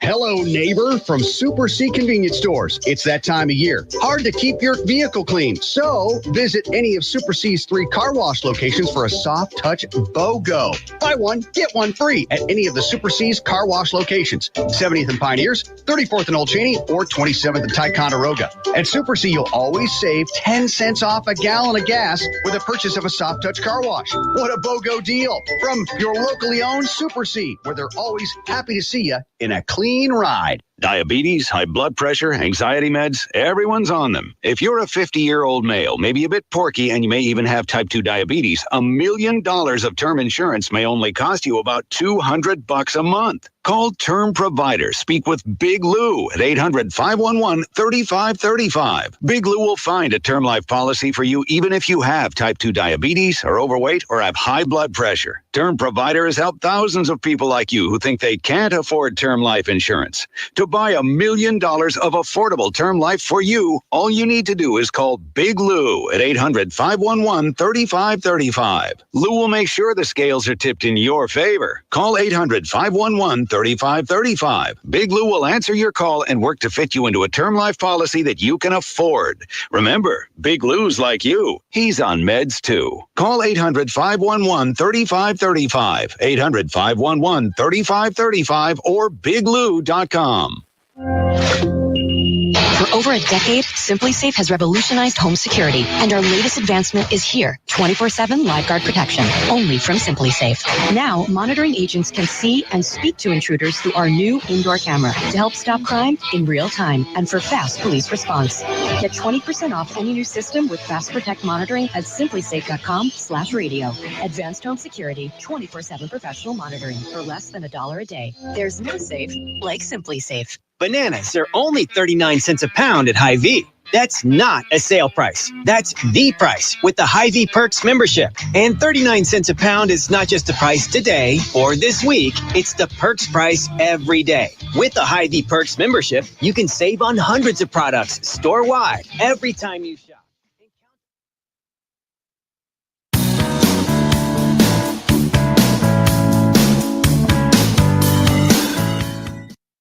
And now, back to Hail Varsity Radio. Back here, Hail Varsity continues. Roadshow Friday at the Hurrdat Sports Bar and Grill. And you're invited out. If you can't make it today, we're here till 6. Be sure to think about it. Swing on by for Nebraska-Wisconsin tomorrow. 12744 Westport Parkway in La Vista, just off the interstate. So make your way this way and make sure you buckle up. And coaches make substitutions during the game to get the best player on the field. Getting behind the wheel after drinking also demands a substitution. Impaired driving is deceptively dangerous. A message from the NDOT Highway Safety Office. 489-1240. 489-1240 to get in. Can get to some emails as well. Chris at HailVarsity.com. More comments and stream comments we'll get to in just a short order. The other national news, the identity of Uncle T, the booster who allegedly helped fund the Michigan sign-stealing scandal, is believed to be Tim Smith, a board member of the Michigan NIL Collective Champions Circle, not Uncle T as in Tom Brady. That would have been really fun, though, right? And there's no relation between Uncle T and Mr. T? There is not. Okay. One pities the fool and beat Rocky. So the smoke today, and it's been message board smoke that's kind of dominated the last 45 minutes, has been the suggestion by somebody on a message board that Matt Rule and A&M could be a thing. I don't think so, to kind of reset that. I know Nebraska fans don't like hearing that, especially when you think of good old Rob Childress, not Ray. Ray played for the Houston Oilers, wrong Texas team. But Rob going down there for Husker baseball. Todd writes in, he won't leave, but Rule is a Texas guy with recruiting, and all A&M needs is a great manager. That's him, and they win a title.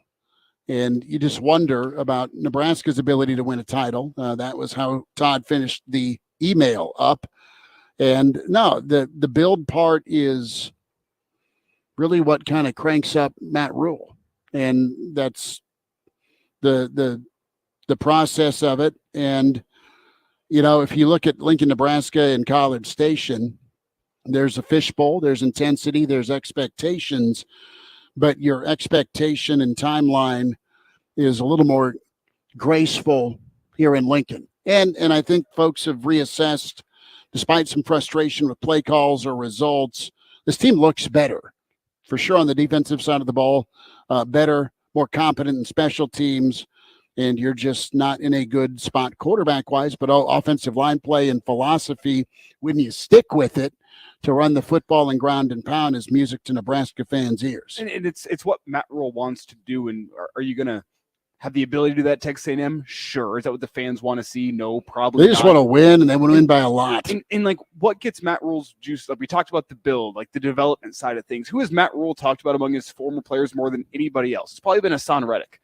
Because that's what Temple dude. That's what gets Matt Rule out of bed in the morning. The thought of finding that diamond in the rough type guy, developing into something special, seeing something that no other coach in America sees, and say, you know what, kid, you're an outside linebacker. We're going to get you rushing the quarterback. Nobody else sees it, but we do. That's what gets Matt Rule out of bed in the morning. That's what he comes back to. That's what makes coaching fun for him. And that's not what a job at Texas A&M is going to be a lot of. Sure, there might be the one or two guys a season that are diamond in the rough guys, but for the most part, Texas A&M, their donors, their fans, they want 5 stars to come in and play like 5 stars for 4 years and get you to a national title game. And would Matt Rule do fine with that? Yeah, I'm sure he would be. I think he's a pretty good football coach, and I think he could find a way to get the talent out of the 5 stars. It's not hard to do, but that's not what gets Matt Rule out of bed in the morning. What gets Matt Rule out of bed in the morning is the thought of the development and the build and showing these guys how to win football games and taking that under-recruited guy and making him play like a 5-star. These are all the things that Matt Rule wants to have in a football job because it's what he likes to do, and it's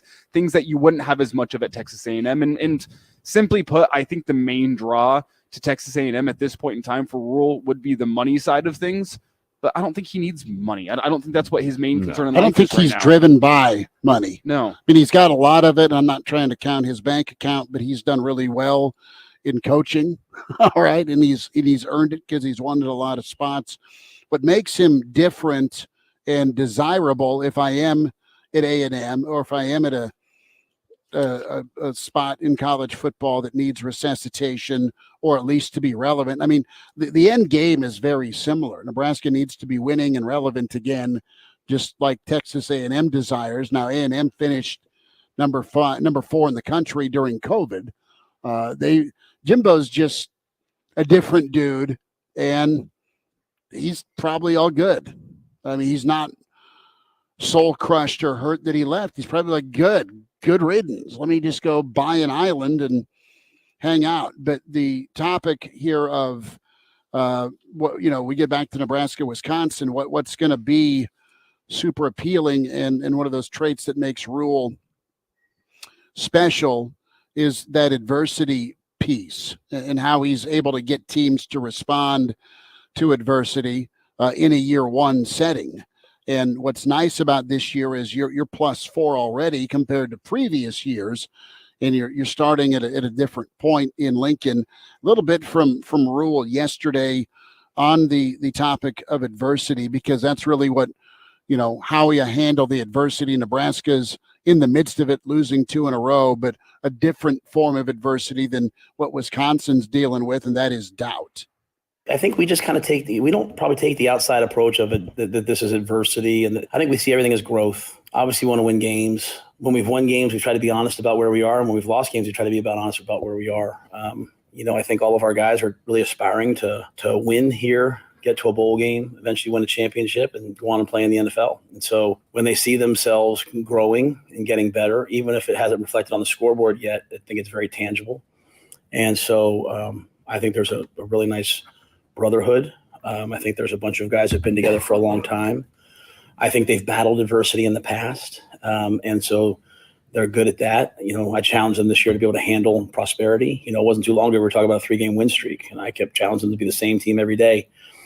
And so this is kind of where we are right now. It's really actually a fun place to be when you go into every game knowing that, hey, you know what, we're going to have a chance to win it, but the other team has a chance to win it. And we're going to battle and get to that point. I mean, I love our guys. I love the way they respond to each other, have each other's back. I think it'll be really important, obviously, going to Camp Randall Stadium, playing on national TV, playing in the cold, which obviously the cold is nothing for us. But, I think it's going to take, it's just going to be just us, and so that'll be a lot of fun. And I've really, really enjoyed the guys this year. I mean, when you walk in this building, I think everyone absolutely knows what's happening.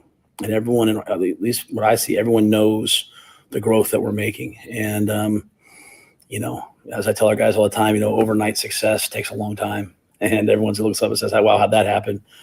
Ron Brown reminds me sometimes about Coach Osborne's journey. And you look back in history and you see the 3 national championships and all the things. He talks to me about a lot of the ups and downs and adversity and, some of the things that have happened. So I just really credit our guys that they've stayed kind of locked in, stayed tight, and kept it about us. And that's what we'll need this week. Doesn't sound like a guy who's looking elsewhere. No. or would entertain there being an elsewhere. Colin, our friend in South Bend, checks in and to his point says, yep, A&M's looking at the 114th ranked offense that leads the nation in turnovers and says, yep, need that here. Now, the offense won't always be like that. But I mean, even the fact that this is out there just kind of shows, I think, the respect, because typically in stories like this that get this big, we wouldn't talk that much about it. I mean, there would be a little bit of smoke. I mean, this A&M's a different animal because of the checkbook. I mean, I don't think this is a serious possibility for A&M truly, but I believe there's probably genuine interest from Texas A&M. It makes sense for them to go cover their bases, cross their T's, dot their I's. And Matt Rhule is a hire that would make sense down there. And I think that speaks to the respect that Matt Rhule still carries in college football, that, hey, despite the fact Nebraska's got the 115th ranked offense in the country with awful turnovers, there's still a lot of respect. They can still get the West. I mean, you hear it from the coaches Nebraska plays, from coaches across the country, guys like Urban Meyer. There's a great respect for what Matt Rhule is building at Nebraska right now, despite the fact that the offense looks atrocious right now. I think a lot of people around the country see what he is building and see that this Nebraska team this year is different than it's looked for the past about 7 seasons. Sure. And I think they all expect what is coming from Nebraska, which is likely down the road more wins than what we're seeing this year. I think it just speaks to the confidence that there is in college football that, you know what, Matt Rhule has Nebraska pointed in the right direction. Well, you're going to see good football. You're going to see good football.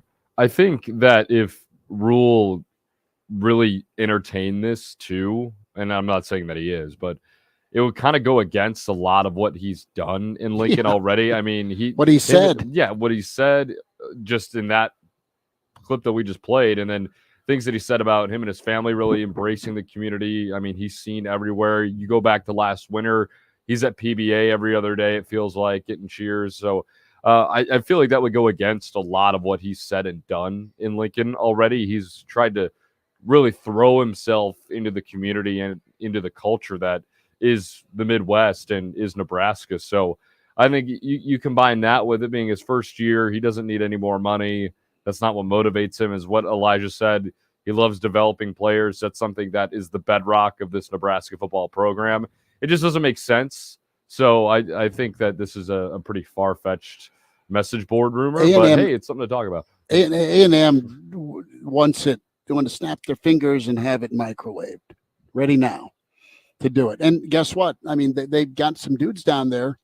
It's just been a nightmare with what's been handed out NIL-wise and what they've gotten in return on their investment. How does that sound familiar? I mean, it's been that way for one spot for Nebraska at quarterback. Do we have time to talk 3 quarterback rotation here from Rhule?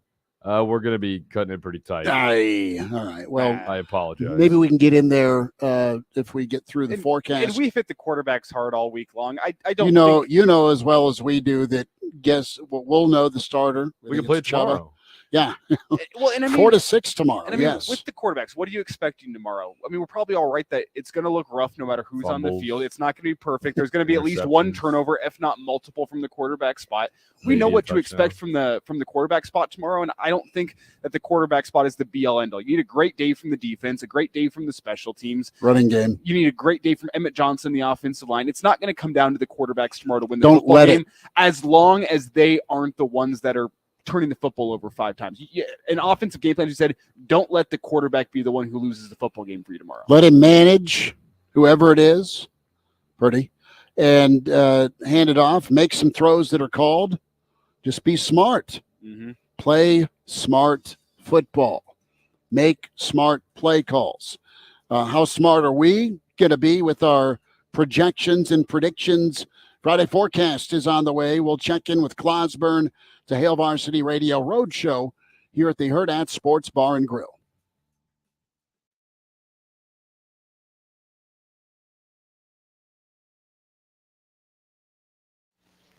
$10,000 could be yours to shop, share, and give this holiday season with KFOR. $3,500 for you, another $35,000 for a friend, and $3,000 for the charity of your choice. Enter now and get details at KFORnow.com.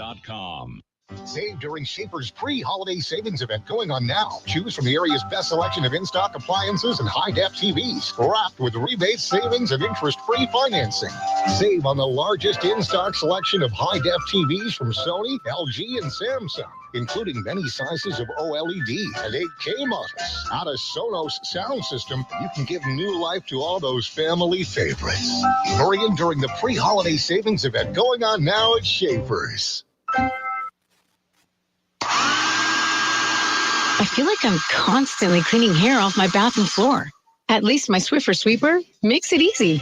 Sweeper heavy-duty dry cloths have ultra-thick pads to trap and lock hairs, like a hair magnet. And when I'm finished cleaning up my hair, Sweeper takes care of his too.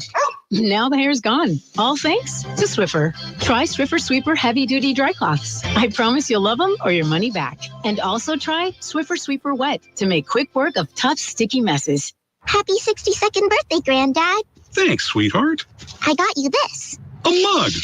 What does it say? Beware. If you are 60 or older, you may be at increased risk of serious consequences from RSV, respiratory syncytial virus, compared to adults younger than 60. Not all dangers come with warning labels. Talk to your pharmacist or doctor about getting vaccinated against RSV today. RSV vaccines, including Pfizer's, are available. Learn more at bewareofrsv.com. Brought to you by Pfizer. Hi, this is Joe Cordell of Cordell & Cordell. The holiday season should remind us that faith and family are the most important things in life. And we hope that you succeed in coming together this holiday season with those you love and in the process creating some generational memories. Holidays have this magical power to magnify small things to ever greater memories over time. What a return on investment. Happy holidays. Schedule an appointment with one of Cordell & Cordell's Lincoln area attorneys. 1221 N Street, Suite 801, Lincoln, Nebraska 68508. CordellCordell.com.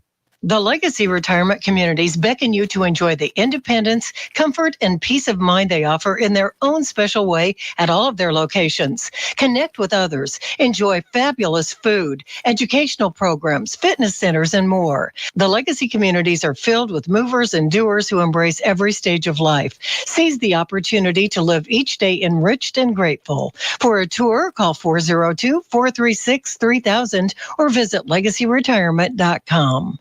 Coming up on a Monday on the Morning Hookup from 10 to 11. Hooksy's out, Will's in. They'll bring you Nebraska-Wisconsin reactions.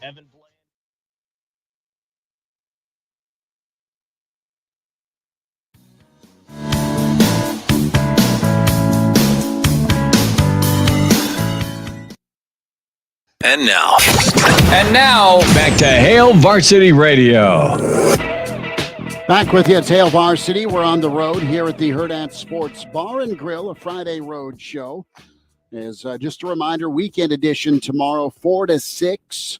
So we take you right up till about a half hour before kickoff, and then Real Red Reaction. That follows, as we'll be on around 10 p.m. recapping Nebraska and what happens in Madtown, Wisconsin and Nebraska. We'll jump in here with the Friday forecast here shortly and see if rumor has it Clauseborne is also interviewing at Texas A&M. No, good for him. Right. I mean, that's a raise for Claus. I mean, we kind of will pass the hat from time to time for Claus to get bail money for him. You know, or get him some antacid with all those swallowed balloons. It's problematic. But there's a Texas A&M like yell leader joke somewhere in here for there Claus. I'm I'm trying to find it. Yeah, I know. Claus I have big news. Do we have Claus? He is imaginary and he wears red, and he is currently present on the phone line. There he is. Let's get into Claus. Claus, are you interviewing at A&M? Well, maybe. Am I on? You're on. Are you, Claus, are you interviewing at A&M? Well, that's on the agenda for next week. This week I was talking to my tax man, trying to figure out if all these giveaways that our quarterbacks are committing are tax deductible. So I apologize for that meeting running a little bit long. Well, you wouldn't think with all those runs across the border you make, that's tax free, right? Well, one would imagine, but apparently customs are still a thing even when you travel like a Claus. I love it. Claus, let's get into the Friday forecast. Utah, Arizona, -1. Wildcats, probably the hottest team in the Pac-12, not named Washington or Oregon State. Give me Utah. Give me the Utes outright. They made me look all right last week with a cover, but I called an outright win. They owe me. 28-27, give me the Utes. says Joe Pesci. What do you say, Elijah? This line indicates that Vegas would favor Utah on a neutral field. I don't think Arizona's home field advantage is anything special. Therefore, for that reason, I am taking Utah to win this one. Let's go 27-20. The Utes get the win. All right. What do you say, Connor? Utah keeps letting me down this year, guys. I'm going to go with Arizona. I think they win a pretty tight ball game. I'm going to go the Cats 27-20. All right. Claus, what happens here? Utes or Wildcats? Of course, this is the last time these two programs will face each other as members of the Pac-12. They'll be doing it in the Big 12 in the future, I believe. But one thing I want to talk about with you guys is everyone seems to be referring to the remnants of that conference as the Pac-2, of course, Oregon State and Washington State. But I propose that we change it to the 2-Pac because, well, now that I think about it, I say it out loud, it makes little sense because California leaving the conference has clearly forgotten how to party, so I see no changes. Well, the 2-Pac could work, though, because it's soon to be dead, or it is dead. Wow. Wow. Or so the Germans would have us believe. Claus, what's the score? I didn't even think about that. Who said Utah would win? All of us. No, Except Connor. Well, I'll err on the side of Connor. I'll say Arizona gets the upset 21 and Utah 17. All right. Illinois at Iowa, -3. That's the line, not the over-under. Illinois is playing good football. And just for wishful thinking, because I want Black Friday to have a little more giddy up, give me the Illini 10-7. Sweet revenge for Burt over Iowa. Yeah, God has a sense of humor, and for that reason, I think the Big Ten West in its swan song will come down to a snowy game at Memorial Stadium on Black Friday with a total set at 15 points. That'd be a perfect way for the Big Ten West to go out. I think Illinois needs to get it done for that reason. I think God wills it into existence. I think the Illini win this football game 14-9. Connor. Yeah, I kind of agree. Illinois has been playing some pretty good football as of late. I think they go into Kinnick Stadium and beat kind of a depleted Iowa team, even though they keep finding ways to win. I'm going to go Illinois 17, Iowa 7. A scoring explosion at Kinnick. Wow. Yeah. Claus, Iowa, or Illinois? Well, as some gambling sharps have said, and I'm not sure if this is true, but the wise guys generally give a team 3 points just for being the home team. So with Iowa only favored by 3, that suggests that Vegas thinks that Illinois and Iowa are pretty evenly matched, which kind of sounds crazy, but no more crazy than expecting Iowa to be able to score 3. So I'm going to take Illinois in this one, 13, and Iowa 10. Kansas State -9.5. KU's playing with a third-string quarterback, and Vic is here with his sweet German Shepherd. I love it. I like Kansas. I know it's a third-string quarterback. I think home field's a difference. For sure, give me the points, but I like KU over K-State. I'm about it. I am going to take Kansas State to win this one. I think the line's too high. 9.5 is rough. I think Kansas State wins this game. I don't think they cover. Give me Kansas State win 31-24. I also agree. I think the spread is a little bit too much. I'm going to go Kansas State by a touchdown, 28-21. Claus, who you got, purple or blue?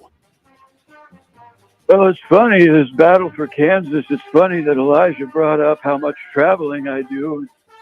I have to tell you, boys, I really don't know that there's a winner here. Having traveled through Kansas as much as I do, the loser or the winner both still have to live in Kansas. Talk about a boring drive, even with the miracle of the way us Clauses travel. So I guess the tallest little person here will be Kansas State, 31, and the Jayhawks, 28. Let's squeeze in Washington at Oregon State. Is this the week? I think too much. Penix, I think too much Washington. 31-28, win outright by the Huskies over Oregon State. Yeah, this line feels a little bit weird to me. I think Oregon State is very good. I don't think they're Washington good. I think Washington wins it in a tight football game, 31-30. Connor. Yeah, I think Washington wins this game as well. I don't know why they're underdogs. I'm going to go Washington 31, Oregon State 28. And Claus, what do you say? Well, I agree with Elijah. Oregon State's been pretty good. Washington been kind of teetering. I think it's going to be tight, but I think a big night from Penix will pound the Beavers into submission, and it'll be 31-27 for Oregon State. All right, he is going with Oregon State. He went there, too. He did. A quick pause as we'll rejoin Claus as the Friday forecast continues, and we'll have the Nebraska-Wisconsin predictions, and that will wrap us here shortly as we're here at the Hurrdat Sports Bar and Grill in La Vista. Reminder, weekend edition of Hail Varsity Radio tomorrow, 4 to 6. Catch us before kickoff. Then Real Red Reaction follows. You can check that out on the stream as well, Hail Varsity YouTube channel and KFOR locally. So more with Claus. Nebraska-Wisconsin predictions next.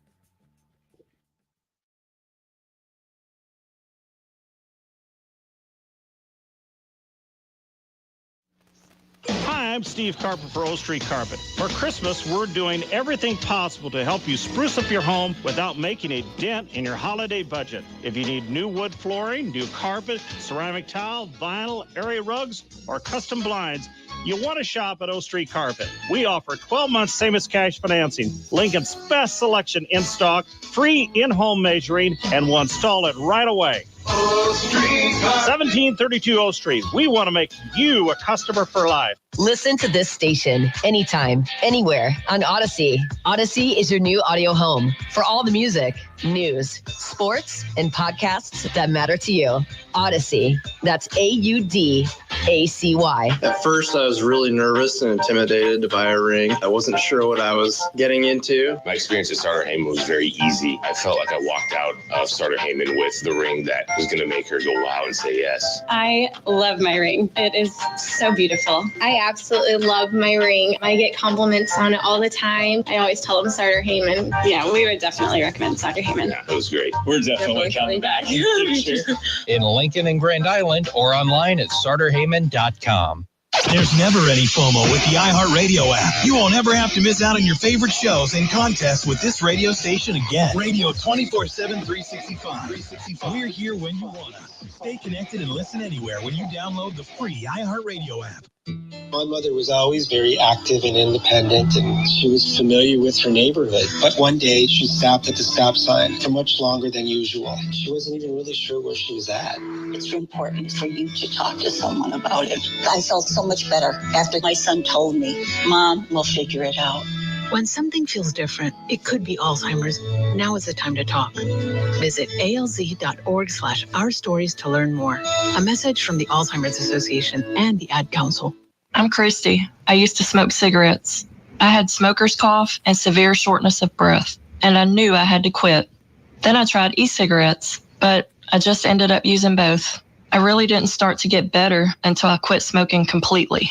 My tip to you is just cutting down on the number of cigarettes you smoke isn't enough. Call the Nebraska Tobacco Quit Line, 1-800-QUIT-NOW, 1-800-784-8669. Paid for by Tobacco Free Nebraska. Aired with the Nebraska Broadcasters Association and this station. This is Carol Turner with KFOR Morning News. I've learned a lot working with the various agencies we partner with for Operation Santa Claus. The lasting impact the gift of Christmas has on a child, how it serves as a symbol of hope and comfort. It can literally change a child's outlook on life. But the magic doesn't happen without your generous donations. You've been there for these deserving children.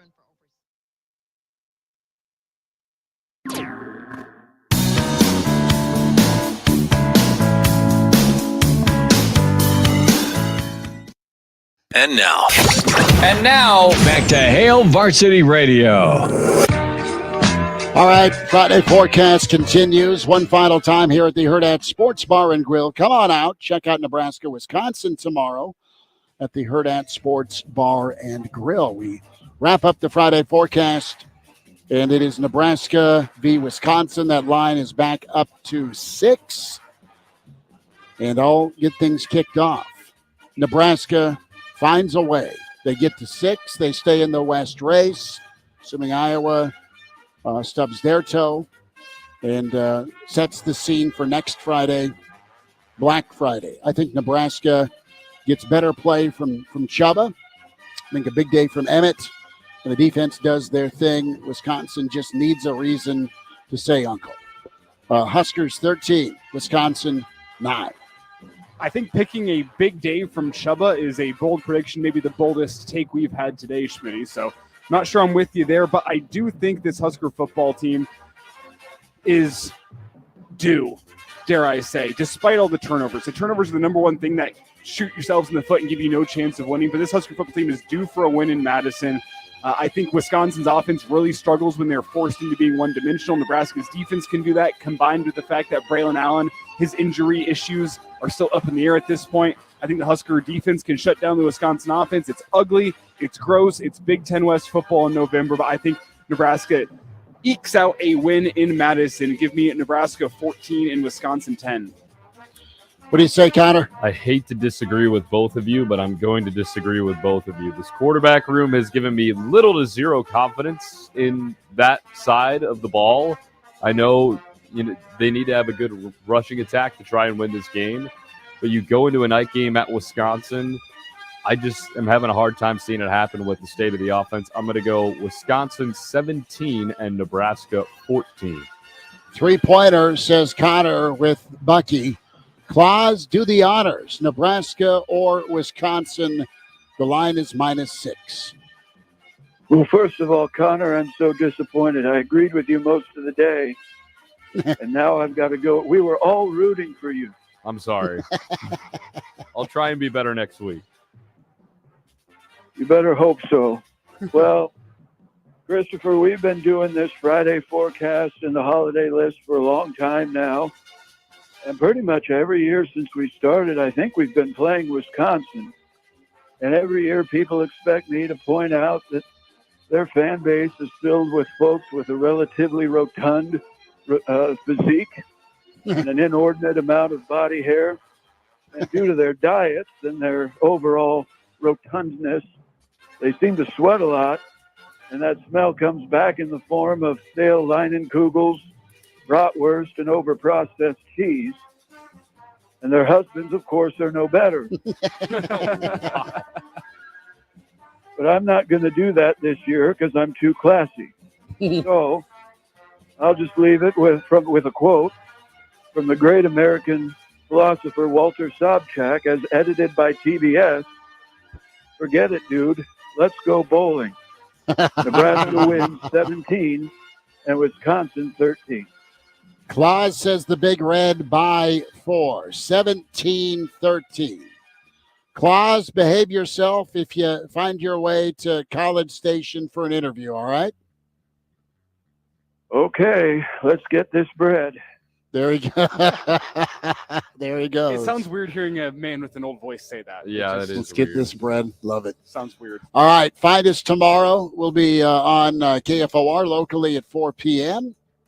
And for sure, the stream, Hail Varsity YouTube, Hail Varsity Radio Twitter. Weekend edition tomorrow. Thanks for checking us out. Thanks for tuning in today on Hail Varsity here at the Hurrdat Sports Bar and Grill.